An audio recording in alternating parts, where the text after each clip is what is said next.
Anda sudah lihat perkembangan terbarunya Mas Bom. Hal-hal seperti ini mungkin menunjukkan bahwa guru sendiri juga butuh perlindungan, bukan hanya perlindungan kepada anak ataupun juga kepada murid, tapi guru agar menghindarkan hal-hal seperti ini terjadi, Mas Bom. Iya, benar banget Mbak Putri. Kalau kita lihat, saya sepakat dengan pendapatnya Bung Satriawan.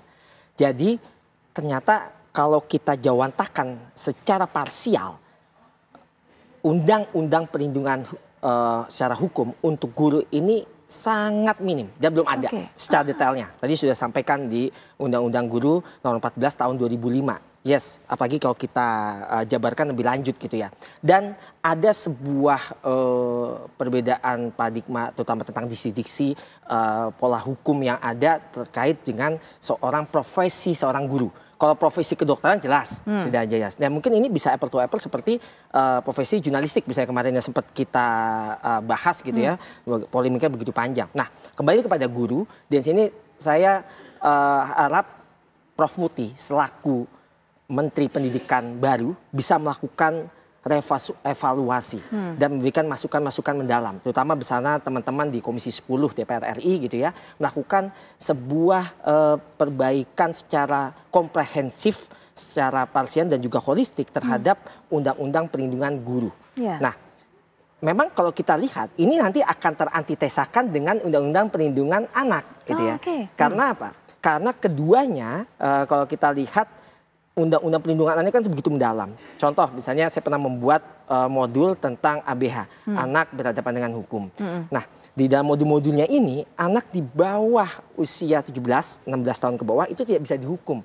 Walaupun melakukan sebuah kriminalitas. Ya, kriminalitas tingkat tinggi bahasanya yang luar biasa itu secara hukum nggak bisa. Nah, sedangkan guru ini disampaikan tadi ada proses kriminalisasi dan proses itu saya pikir bukan maksud sengaja untuk melukai siswa. Mana ada seorang guru dengan melakukan facilitated learning, dia melakukan proses transformasi pedagogik tentang proses pembelajaran dimanapun, tidak ada yang mau siswanya sakit atau dilukai. Pasti yang inginnya adalah terjadi perubahan tadi, perubahan pola pikir, change behavior, perubahan tingkah laku. Sehingga nanti di masyarakat ketika mereka lulus, baik tingkat dasar, pertama atau atas, mereka bisa menjadi pribadi yang mandiri. Nanti kita lanjutkan Mas Bom dan juga Mas Satriawan, tapi kita akan lihat dulu perkembangan dari hasil persidangan tadi yang juga tadi mendatangkan para ahli, ada Mas Reza Indragiri, ada Pak Susno Duwaji. Bagaimana kelanjutannya? Rekan kami Erdika akan mengabarkan. Silakan Erdika. Ya, baik Putri, memang hari ini Siti Yani kembali menghadiri sidang di Pengadilan Negeri Andolo Kabupaten. Diketahui hari ini adalah sidang kelima di mana kuasa hukum Cipriani menghadirkan dua ahli, yakni Susno Duwaji sebagai ahli penyidikan dan juga Reza Indragiri sebagai ahli psikologi forensik. Nah, dalam penjelasannya tadi memang Susno mengatakan bahwa keterangan saksi anak itu tidak bisa dijadikan sebagai alat bukti. Nah, bagaimana juga yang dikatakan oleh Reza Indragiri memang bahwa ia meragukan keterangan saksi anak, apalagi dari psikologi dan umur, memang saksi ini adalah anak di bawah umur, di mana penyidikannya dalam hal ini sudah berusia dewasa, di mana akan terjadi perbedaan pola berpikir ataupun pola komunikasi. Dan nantinya setelah ini akan diagendakan kuasa hukum diberi 2 hari oleh Majelis Hakim untuk kembali menghadirkan saksi-saksi pada sidang hari Kamis mendatang. Baik, apakah kemudian juga sudah mendapatkan informasi Anda siapa kemudian dari kuasa hukum saksi-saksi yang akan diajukan dan juga didatangkan pada hari Kamis mendatang, baik mungkin datang langsung ataupun juga secara daring? Ya, untuk saksi ahli tadi sudah dilakukan secara daring, namun untuk sidang hari Kamis ini rencananya guru-guru yang dari teman-teman Cipriani itu akan ikut dihadirkan. Begitu pula tadi kami juga lupa sampaikan bahwa tadi ada juga pemeriksaan saksi yang di mana kepala desa juga ikut bersaksi dalam sidang Senin tadi. Sementara untuk sidang kami nantinya itu dari keterangan kami dapat guru-guru atau rekan-rekan dari Cipriani yang akan bersaksi untuk hari Kamis mendatang. Baik, Erdika, terima kasih untuk informasi yang sudah Anda sampaikan.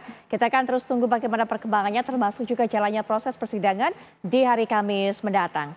Ini hanya satu di antara begitu banyak kasus, makanya mungkin tidak terblow up di media, Mas Satriawan. Tidak tercium juga oleh masyarakat yang juga keadilan untuk para guru ini kemudian ya dipinggirkan begitu. Karena tidak di blow up, tidak mendapatkan sorotan, Mas Satriawan. Ya betul ya, dalam catatan kami misalnya yang berbarengan sekarang itu ya, ada kasus di Muna, dekat-dekat berarti ya. Betul. Itu guru agama gitu ya, 58 tahun yang dia juga menjadi tersangka gitu. Karena dituduh memukul siswa padahal tidak sengaja gitu ya, dalam hal ada kegiatan gotong royong kerja bakti, lalu terkenalah fisik si anak tersebut oleh sapu lidi gitu ya, sapu lidi.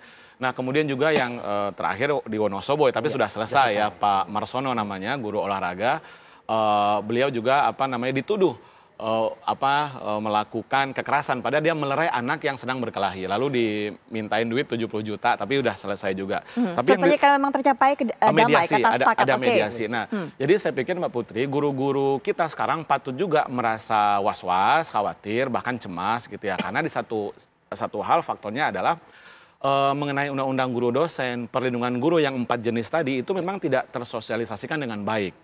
Nah yang kedua, upaya penanganan dan penanggulangan kekerasan di sekolah itu memang dibebankan hanya kepada guru gitu loh.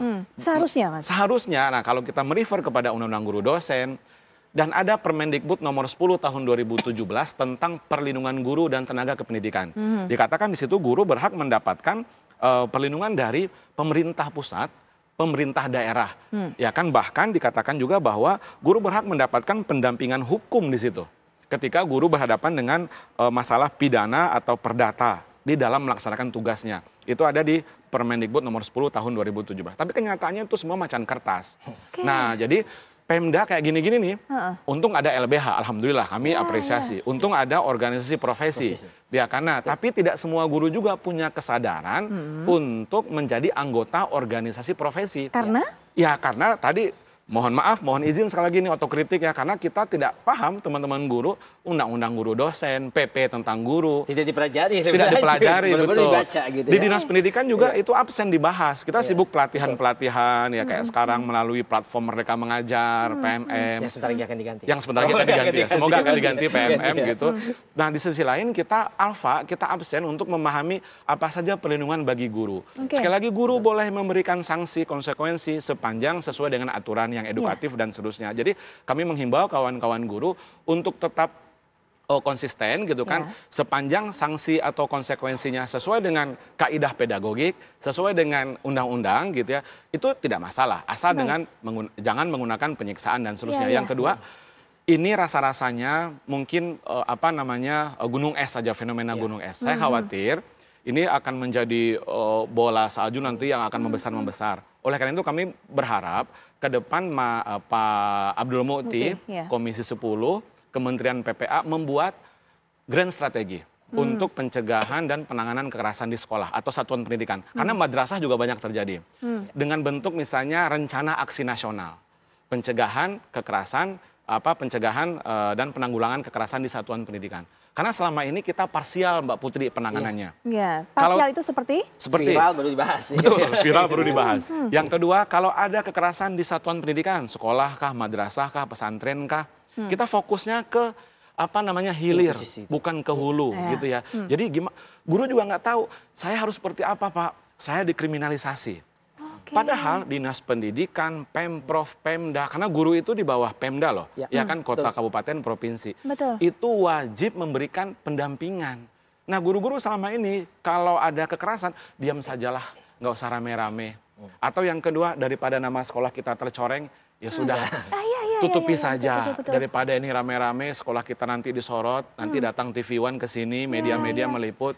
Nah, padahal nama sekolah menjadi jelek itu kan yang ditakutkan gitu oleh kepala sekolah dan sebagainya.